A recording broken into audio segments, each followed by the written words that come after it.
I'd like to call to order the Public Utilities Commission meeting for Thursday, March 9th, 2023. I'd like to lead the Pledge of Allegiance, please. I pledge allegiance to the flag of the United States of America and to the republic for which it stands, one nation, under God, indivisible, with liberty and justice for all. So before we begin, the first thing we had an FOI a while back to the Board of Finance regarding using cell phones and things like that during the meeting. So we have a part of settling that we agreed that we would read something into the record at the beginning of not every meeting, but this first meeting here in March. So I'd like to read this, so please bear with me. To all elected and appointed boards and commissions, FOI meeting policy. While a meeting is in session, the following protocols should be followed. Personal devices should not be used to communicate through any means, including text message, email, instant message, social media post, or conversation. An exception will be made if the device is being used as part of the meeting in session, i.e. a member is participating in the meeting via phone conference. If there's a need to communicate regarding personal business during the meeting, a member should excuse himself or herself from the meeting and exit the meeting room, or request the chair to move for a meeting recess. Any conversations by members or questions should be addressed to and through the chair. Talking, asking another member a question, or whispering any comments to another member should not take place. At public meetings, the public generally expects that business being conducted is public business. Pursuant to the Freedom of Information Act, as amended, the public has a right to know what public officials say at public meetings on topics related to the public's business, unless such statements are made during a proper executive session or are otherwise exempt from disclosure under the FOI Act. Failure to adhere to the business of the meeting and or the aforementioned protocols could subject public officials to an FOI request, requiring the disclosure of information that may be sensitive or inappropriate for public knowledge. In addition, a subsequent proceeding could be commenced with the FOI Commission, which may result in significant expenditure of time and resources, a fine, board or commission actions being set aside, etc. Thank you, and please keep the above in mind at all times while you're participating in a board or commission meeting. Daniel Lee Carter, First Select. Read the rest of it. And thanks for bearing with us on that. So first off, any public input? Seeing none. Correspondence? There's none. Okay, excellent. So no correspondence. Next up are the minutes. May I have a motion to approve the minutes for the regular meeting of Thursday, February 9th, 2023? So Second. And I've had a chance to read these. You gentlemen all have a chance to. Okay. And I'd like to vote. All in favor? Aye. Opposed? Motion carries. Minutes approved. Next up, financial report. We don't have Brad tonight. Okay. He didn't pass any particular information over to me regarding it. You can see from the first page, we're back in on the surplus side of both water and sewer. And I think more bills are coming in as we speak. So other than that, I can try to answer any questions if there was any particular items. Any questions, gentlemen? Like a motion to approve the financial report as given by you, Tom? Second. All in favor? Aye. Opposed? None. Motion carries. Invoices. Okay. Tom, as I recall, do we review them and do we have a motion to accept them? Is that the proper motion? Yeah, Yeah. Except for discussion. I'll second that.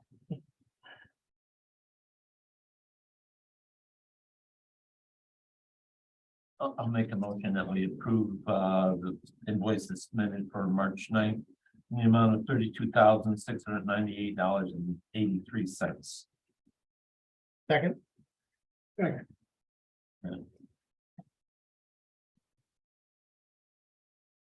All right.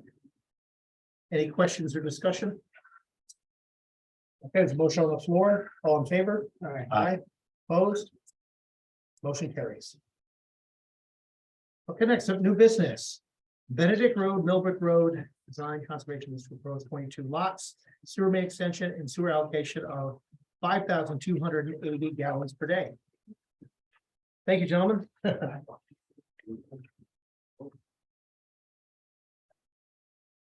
The applicant is, I think, made your applications to inland wetlands and P and Z. I usually want that to happen before you come into PUC, so they asked to be on the agenda, and I thought it was a good idea to have them give an overview of the project. They will need a sewer allocation amount, which we do not have to give in advance of P and Z, but at some point we need to.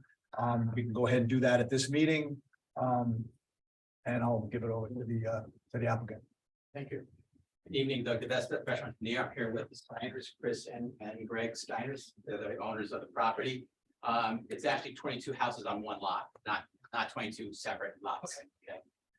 So get your orientation is that Stony Hill is here, where the little, little angel shop right there, and then across the street is the micro hotel.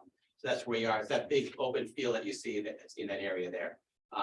It's about 6+ acres. We got a lot of wetlands down there, so we're going to the Wetlands Commission, as Tom was saying, and also planning and zoning. Excuse me, Ted, but what we've done is originally was one larger piece that went all the way out to Route 6.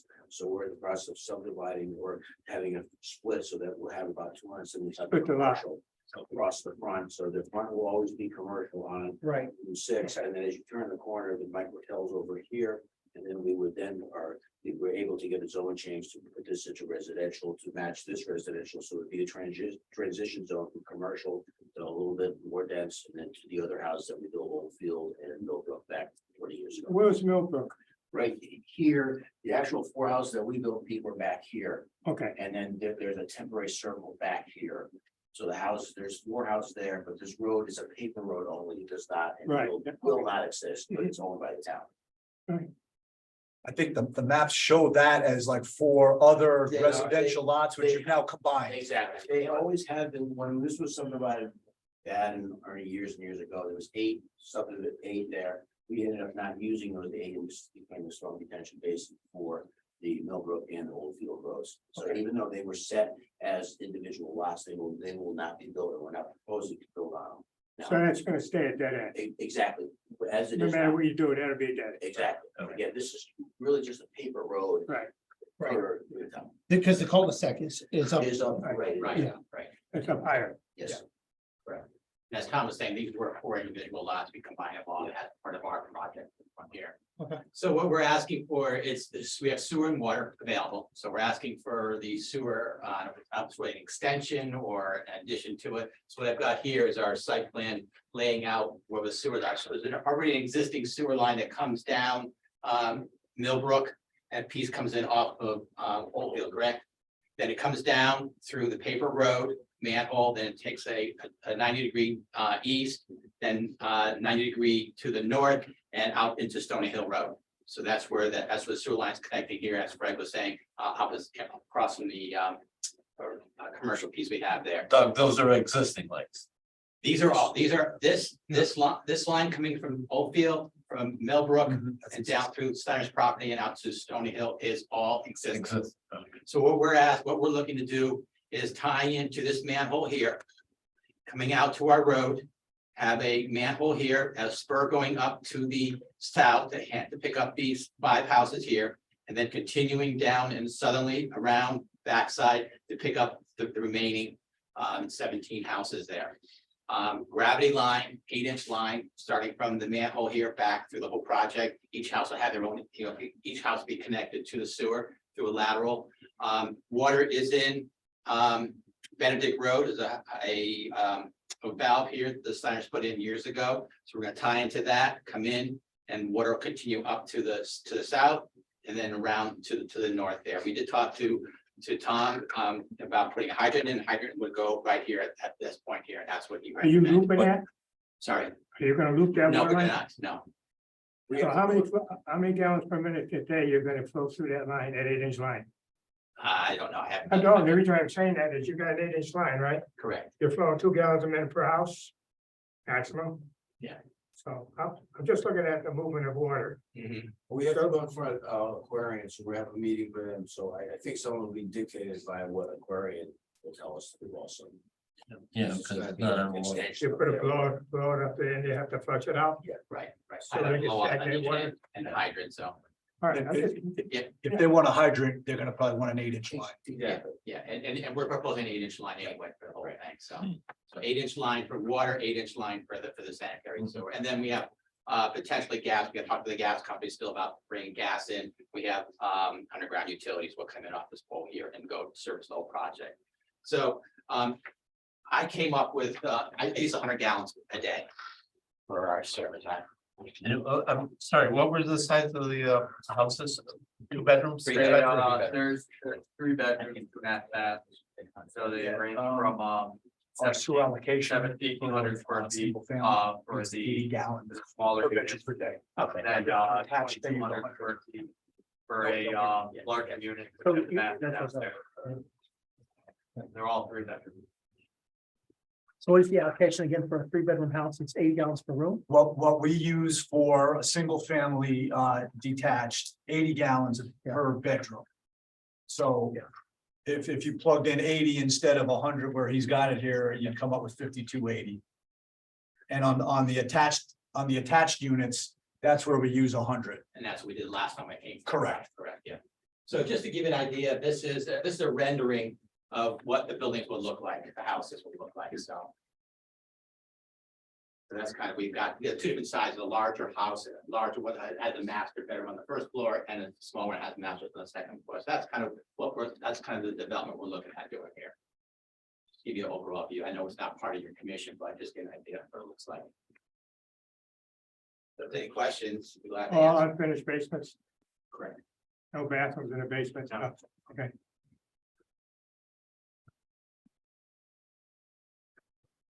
One comment I had, which you probably anticipate, was the couple of your sewer lines were coming in at 0.5%. I was looking at a minimum of 1. I'm more concerned because it's kind of a dead end. And you've only got a couple of homes that are gonna basically flow in that direction. Right.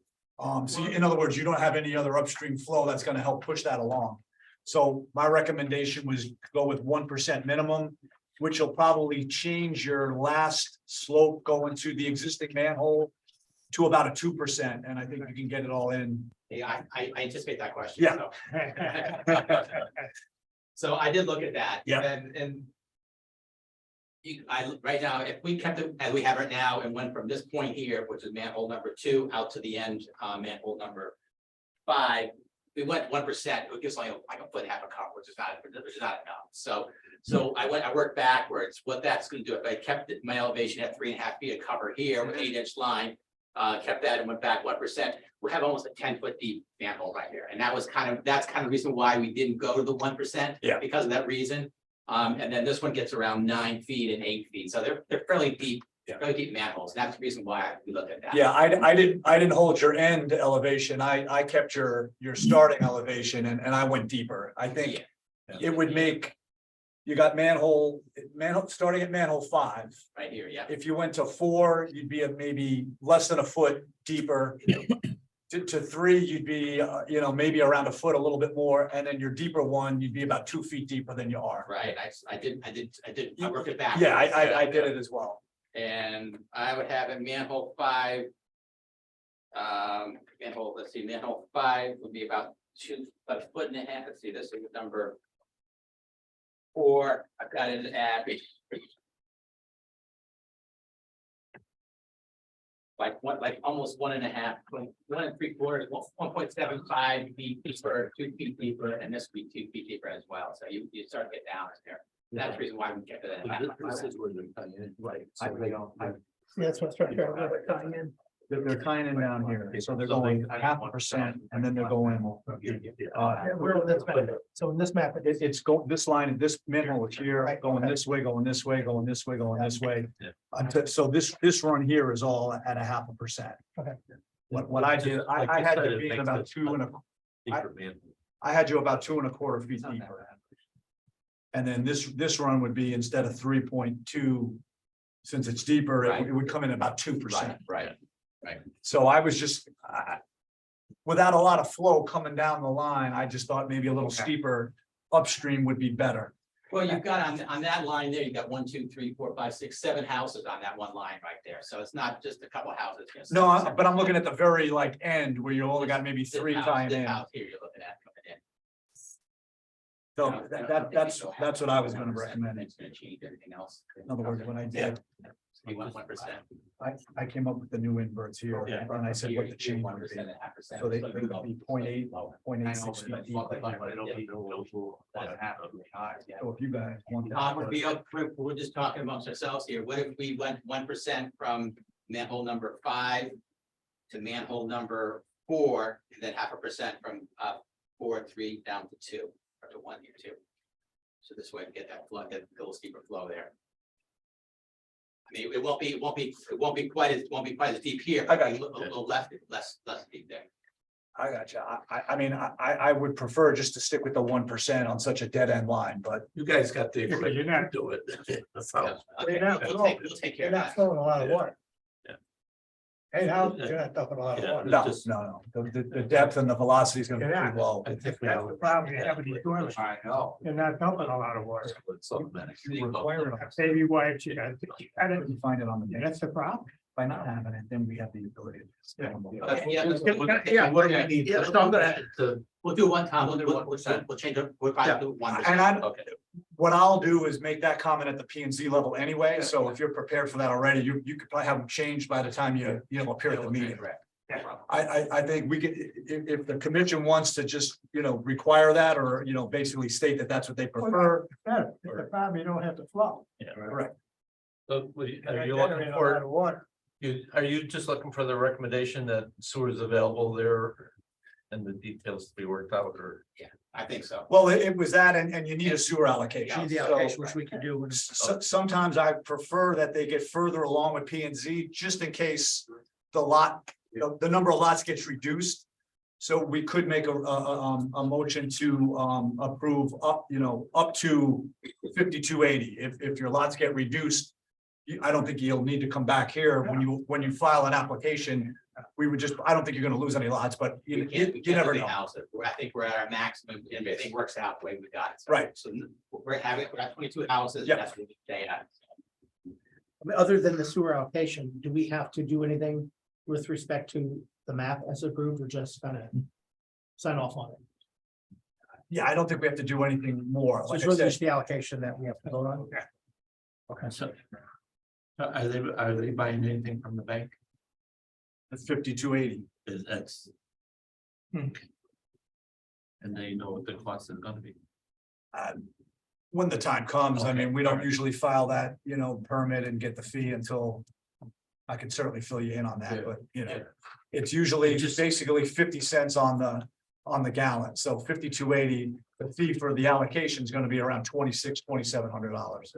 Okay, just so you're aware of it, that it doesn't come back and say, The, oh. the bigger fee is gonna be the per unit, sewer permit fee. Well, I'll make a motion that, we approve, Newfield Commons, sewer allocation in amount of 5,000. Fieldstone comments. What did I say? Fieldstone What comment. did I say? I think you said Fieldstone Newfield. Commons. Oh, Newfield. That's the name of the road I'm working on. Fieldstone Commons, sewer allocation in the amount of 5,800 gallons. It's 5,280. Yeah, 5,280. I think 580. All right, Down. gallons per day. Somebody second? Second, Okay, so a motion on the floor to approve Fieldstone Commons for a sewer allocation of 5,280 gallons per day. All in favor? aye. Opposed? None motion carried. Thank you, gentlemen. Thank you very much. You wanna skedaddle, or get your stuff together and let's keep going, or what do you wanna do? We just right to the next thing. You keep going. Director's report.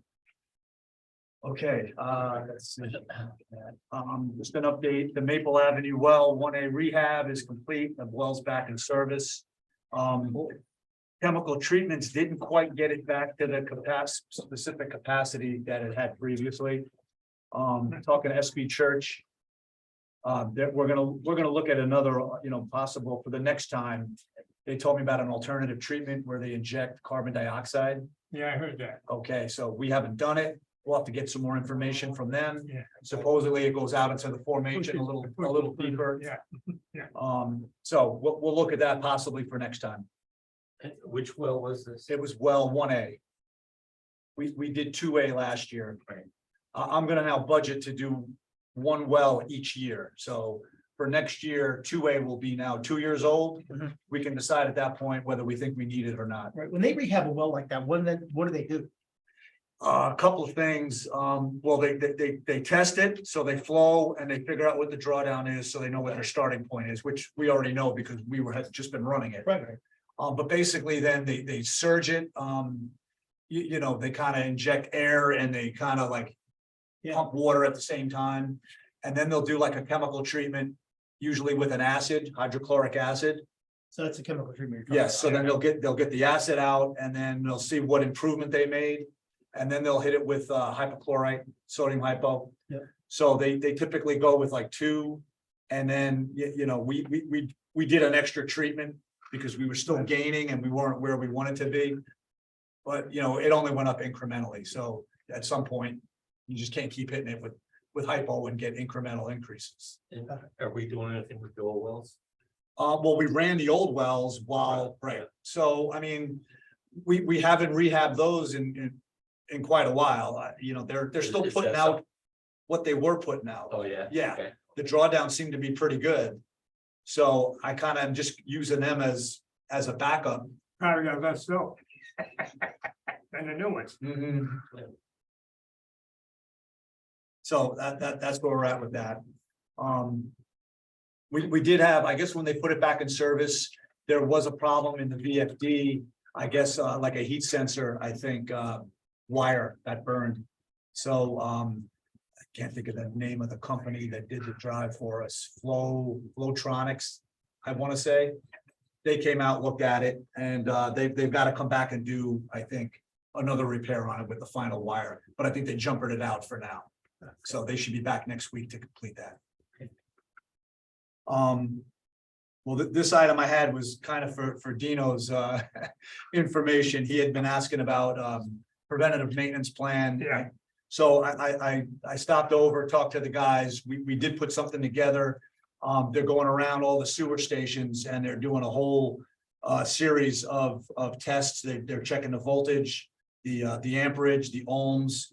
And they're now starting to build up a little bit of a history so they know what to expect. So they went about every couple of weeks doing that. They'll probably now stretch it out to about now maybe once a month. This will give them an idea if if the amps start going up, they know they've got something to further to look at. While they're there, they came up with a control sheet. They're checking out the control panel. They're checking all the floats, the operation of the floats, the wet well and the valve chambers, and noting the conditions. If there's anything that needs to be done, we're taking care of that. And then we're following up with any pump outs. We've had Pembroke coming out a little bit more frequently, and it makes it an easier job for them to get less rags out versus waiting too late and then they're really jammed up in there. And the two metering chambers that we have, the Payne Road Flow and the Berkshire, they're kind of like a weir that's set up in the pipe. So they've been regularly now kind of just making sure they check the amount of grit and any backup there. So, I think they're doing a pretty good job of putting something together. I'll eventually want to get it online so that, when we can kind of get more. Would that be on a worksheet? They got I mean, yeah. a worksheet. We'll put it on a spreadsheet and then we'll be able to kind of, then we'll be able to keep track of the history. as you So we're go. not doing crisis management. Right, exactly. So it's working out pretty good. At this point, they're keeping their eyes on a lot of different things, other than just reading the flow meters and the generator hours. At least they're getting to use the trucks. That's good. The last item I had was Brookfield again requested to talk to us. I think since Dan came on board, I think they decided to reach out and Make another go. and try Dan's mind as far as sewer allocation. So we met with their first selectman and their chairman of their WPCA. They still are gonna ask us, and he said he put something in writing. So I don't know that there's anything official that needs to be done yet at the commission level. For a conversation about it, were they talking about for a short term? I think they're talking about a limited amount of time, but you Yeah, know, what does that mean? that could have a downfall Well, yeah, too. 'Cause yeah, once you give it away, then you get it back. Well, that's the same as the checks in the mail, yeah. Yeah. They're actually talking about building a small treatment plant, what, 300 gallons per day or something? And you know, that's part of No, the. per minute, I think. Per minute, I'm sorry. Yeah. Gotta be- Per minute, I'm sorry. That's all right. 300 gallons per minute, and so they're saying, well, we're gonna do this, and it's gonna take us 5 years or more to build out to our allocation. So they're using that as their premise, which I'm kind of with you guys, I I mean, should give it up. I have the two studies of the more in-depth one that was done. It goes back a way, but 2009. Ty and Bond had us just over the 2 million as our average day. And we exceeded our peak day on that. And then Wright Pierce did just kind of a tabletop in 2016 when we put the most up-to-date allocation plan together. They had us at like over 1.8 million a day on average, but they didn't dive in depth into the downtown area. So I'm still kind of hanging my hat on our most recent studies has us at 2 million, which is our allocation. Well, since we stopped about the infiltration too. Yeah, right. I That's was gotta gonna have say to be that right we're. there. That's helped. Yeah. Yes, it That has. helped a lot. Yeah. But going forward in the future, you gotta assume your pipes are gonna get older, your joints are Yeah, gonna it'll open up, leak and you're again. gonna have more Well, infiltration. with the amount of building we got going on, they're dumping a lot. Right. So my kind of point is if they say, well, you guys won't do your build out for 5 years, let us have your allocation. I think my counter would be, you're not gonna get to your full amount in the next couple of years. Let's just see what happens with the Danbury plant. That's right, we haven't heard yet. No. And I was unaware, I mean, Nelson from WPCA Brookfield said something about once the phosphorus removal system that Danbury put in last April Right. goes through 2 spring, summer cycles. The potential is that Danbury's plant could get upgraded in its flow. Right. In other words, the Yeah. flow number could increase if they prove out that they're putting in less phosphorus. So I have a call into somebody at Deep, and I just wanted to kind of get more information about that. And if that's the case, then there may be more allocation for them to get right from Danbury. Right. Can I make a comment about that? I sat years ago when Brookfield came to Bethel to try to get allocation. They wanted to go through Berkshire Park. And we spent hours and hours and hours going over it with them. And then all of a sudden they just killed it. All right. Am I mistaken? Didn't they have an opportunity when Danbury came to all the local towns, Right. Ridgefield, Newtown, and they said, you know, what kind of allocation do you need? And, you know, I think Bethel was smart enough to up our allocation, not by a lot, but enough that we thought we may need more. Why do we have to come to the aid of Brookfield now? I mean, they had an opportunity and chose not to take it. I mean, I don't understand that. They actually reduced their allocation. They were at 500,000. They reduced it to 380 because they weren't using it at that time and they wanted to save a few bucks. Yeah, They but- weren't using it at that time. They had condominium projects failing left and right up there because they overbuilt and they thought that they could get away with a simple septic system. And that didn't happen, you know, and I just, you know, look at what's happening in Bethel with the amount that's being built right now. You know, All right, at this rate, we're not gonna have sewer either. I mean, I don't know how much more planning and zoning is gonna continue to change the regs to allow building on top of building, but at this rate, I think you gotta take care of your own, you know? I mean, as much as it's nice to be a good neighbor, I'm not so sure I would agree to it, especially when they had an opportunity to look down the road and they didn't choose to do that. So I think when we get something in writing, then we can then respond. well, you figure it out, look what's going on at Route 6 out there. Yeah. Right? Yep. Right by Hernandez, that's coming in. Where that German restaurant is, that's all condo. There's several, yeah, and the one that we just heard today, Right. And this one here, right? and the 2 condos that we just recently approved. Yeah. 36. They get rid of the commercial, they're putting condos in. Mhm. So anyway, I just wanted to bring that in, that for everyone's information. I got one other question for you.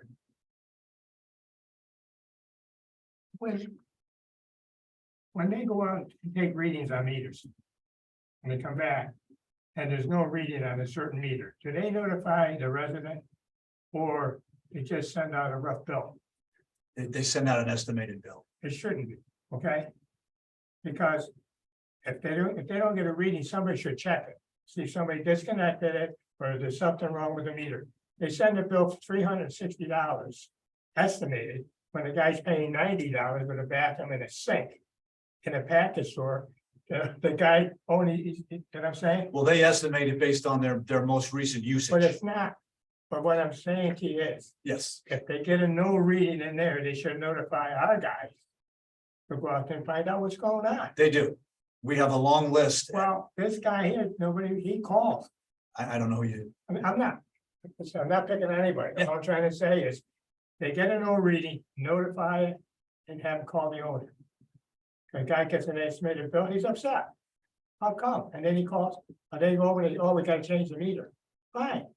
But they sent an estimated bill out and never went out to check it first, which I think they should, Mhm. personally. a lot of the Hey, problems, two people in there, it's the bill, keep track. If they don't get a reading, just tell the superintendent, such and such property, we're not getting a reading, find out what's going on with the reader, what's going on, that's all. it's most of them are the readers. There's a lot of, they're old and the batteries are dying. Yeah, they changed this guy's meter, I understand that, okay, I don't have a problem, I'm just saying, it doesn't seem. They should notify somebody. Before, so what you're saying is before you get a bill, somebody should have given you a call and said, hey, Yeah, you know, there was an issue with it. But how often is it our reader? It's, the issue. yeah, I haven't looked at the most recent report of readings, Yeah. but there's quite a few. It would Right. be a lot of phone call. So what we're trying to do is just get that list and work on changing out the MIUs. That's the reading device that's attached to the house, that's wired to the meter. Right. When the guy drives by, that's how he's getting a read onto the computer. So what we do then is they generate an estimated bill. I think probably what happens a lot is we're probably hurting ourselves because if it's an estimated read and now if it was, they say the spring or the winter, if they don't get to that MIU and then summertime, they might be using more water. And then when you finally do change out the MIU, now you're gonna true up the account. And then to hit somebody with a high bill at that point, because it's on an actual, is worse. So it's hard to keep up with all of them, but we're trying to basically change them out as they come. nobody's picking at you, all I'm No, I trying to say is, we have enough guys to be able to check it. Yeah. Right, I mean that. Yes, Simple. The guy calls up, okay, she gets, we don't have a reading. Go right out there and check it, call the guy and go out there and check it, that's all. They got 5 trucks, maybe 6. well, they know they don't have the reading when they drive by and it comes in. Right. Exactly. All right, thank you. Okay. Well, business. Okay, capital projects, Bergstrom, we're kind of still in the paperwork phase with the contractor, submittals going back and forth between the contractor and Wright Pierce, working on schedules to kind of schedule meetings for some of the specialty items. Good news, we did receive an approval from EPA regarding our grant award. It's the grant portion of it will be 1.6 million. That was an 80%, the 20% is our match, which will basically come through the loan portion that we're gonna get through the state. So that's good. I'm gonna look into some other additional grant opportunities that we might have. That economic development. I'm gonna circle back to Janice and we might be able to file something and get something. Yeah. Good. The sewer system rehabilitation by the railroad easement. The notice to proceed has been sent. Based on the warmer weather, obviously, that we've had this winter. I'm recommending that we extend the time frame to complete the work. And schedule the work for a drier time period like June, like July or August. what we did, Dan, is we tried to, the work is along the railroad and we have an easement back there. The ground's kind of soft. With the railroad tracks, there's like a drainage ditch and there's not a lot of room. So when it's wet, the ground is soft. The plan was get the contractor in there maybe February, March on a normal winter. You might have a harder, firmer ground. He can get in there and do his thing. The way it's looking right now, we'd be shooting ourselves in the foot to let him get in there now. So what I'd like to do is coordinate a no-cost change order with the contractor. Extend the time frame to complete the job by 60 days. This time to complete it, substantial completion was June 21st. So I would give him 60 or maybe even 90 days. This way, and if he can get in there in the summer, which he should be able to. We also have to cross the school bus facility. And if we can do that in the summertime, I already spoke to them over there. There's a lot less traffic. There'll be less to deal with traffic wise when we have to do that one piece of bypass. So if it's okay with the commission, I'd like to just go ahead and extend that deadline. I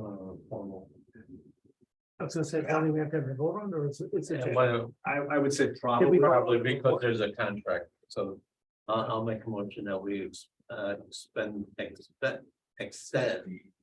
the contract for the Sanitary sewer rehabilitation along the railroad easement contract. let's go with the 90 days. Okay. Second. Any other discussion? All in favor? Aye. Any Opposed? Thank you. And that motion carried. All right, and my last little bit is Clark Park 2 sewer pump station. I coordinated with an electrician. I got a price. It came way down from where I originally started. We got a second guy. He came in a little bit lower. Schmidt Electric, and I think they've done some other work for us. I think they rebuilt the control station over at Clark Park 1. So at this point, I've got the mechanical, the electrical, the generator, and we're waiting on a generator. Should be about 11 weeks now from, say, this week to get the generator. I was hoping the transfer switch might be ready sooner, then the electrician can get in there and do his thing.